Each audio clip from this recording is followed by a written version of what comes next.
Reminds me of a great story, right? There's two hikers out in the woods, and they're having a great time, and all of a sudden they see this bear off in the distance.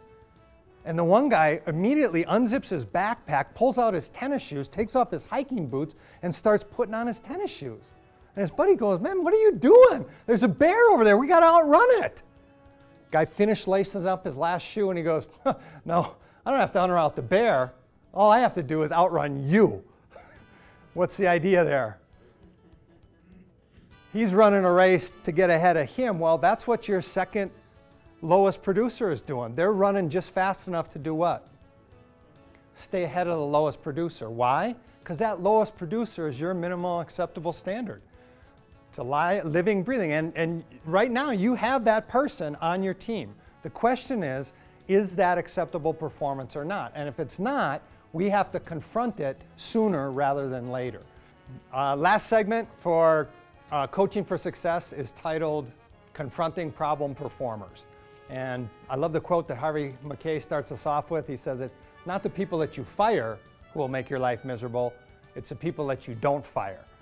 True or true? True. Do any of you agonize up all night worrying about the people that you have to fire? Yeah. Remember, what did Listen Up Leader talk to us about? The fact that people who get fired probably know what? At least 2 to 3 weeks in advance that it should have taken place. And obviously, the people on your team know that as well. Now, we're not quite to that firing place, but we're one step shy. So we have to be committed to the person that we're coaching at this point. We still have to be all in, right? Like Sam said earlier, we still have to make the commitment that this person is still going to be a viable, positive team member. But their behavior has indicated that they haven't taken well to the coaching so far. Maybe their performance is at levels that needs to be stopped, or we need to escort them on to a different career. That's kind of where we're at, basically. All right? Question that I have for you is, do any of you have a problem performer right now back at your office or in the field that you know has behaviors that's unacceptable to you currently? Raise your hand. All right? Second question then is, how long have you known about this? All right, here's your formula. We call it the PCST formula. If you really want to shorten the acronym, it's the PIST formula. And you can use it to confront a problem performer. The acronym stands for problem, cause, solution, and then 2 roads. And it's really no different than any of the other coaching conversations that we have. The only difference is that we've escalated it now.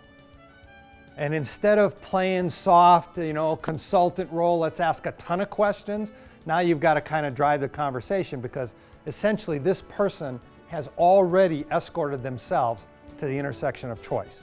Literally, they have 2 roads. One is a positive road, one is a negative road. All right, this intersection of choice that we've been describing, you've reached a fork in the road now, John. If you continue down your current path, here's what's going to happen, and you explain the negative consequences. And obviously, as we discussed earlier, these negative consequences have to be perceived as negative. Maybe John's going to have to report to your boss. Maybe it does lead to termination, and he's got to deal with HR. Whatever it is, make sure that the negative consequences are clearly explained. If you choose a different path, the solution path, and that's what I'm hoping for, John. From the very day that I hired you, X number of months ago, and all the way through, we've been working on it. I still believe that you can do this. But it's come to the point where things have to change. Wouldn't you agree? All right. So here's what's going to happen if you can make the change.